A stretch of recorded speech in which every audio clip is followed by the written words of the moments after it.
திருக்குர்ஆனில் அல்லாஹ் சுப்ஹானஹு வ தஆலா ஒரு செய்தியை பதிவு செய்கிறான் என்றால் அந்த செய்தி குறித்து, அந்த விஷயத்தை குறித்து நாம் சிந்திக்க வேண்டும், அதை ஆராய வேண்டும், அதன்படி செயலாற்ற வேண்டும், தெரியாத மக்களுக்கு அதை தெரியப்படுத்த வேண்டும்.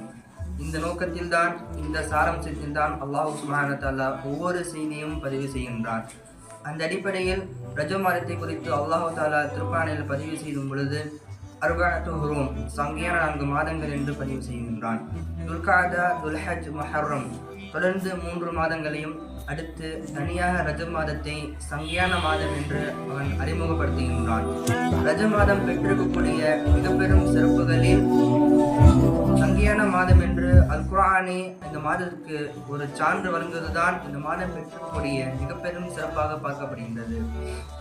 அதற்கு அடுத்ததாக நபிகள் நாயகம் ஸல்லல்லாஹு அலைஹி வஸல்லம் அவர்கள் பிறப்பதற்கு முன்பிருந்த காலத்து மக்கள் இந்த மாதத்தை சங்கைப்படுத்தியதும், இந்த மாதத்தில் போர் விலக்கப்பட்டிருப்பதும் இந்த மாதம் பெற்றிருக்கக்கூடிய மிக பெரும் சிறப்பாக வரலாற்றுகளில் பார்க்க முடிகின்றது.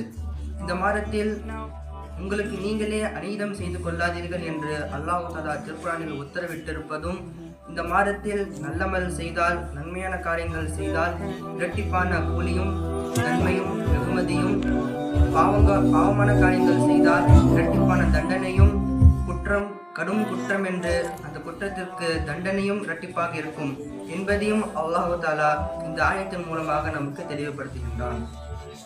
எனவே எல்லாம் வல்ல அல்லாஹ் இந்த மாதத்தில் அதிகமான நன்மையான காரியங்கள் செய்வதற்கும் பாவமான காரியங்களிலிருந்து விலகி இருப்பதற்குமான தௌஃபீகை, நல்ல நசீபை நம் அனைவருக்கும் தருவானாக. ஆமீன்.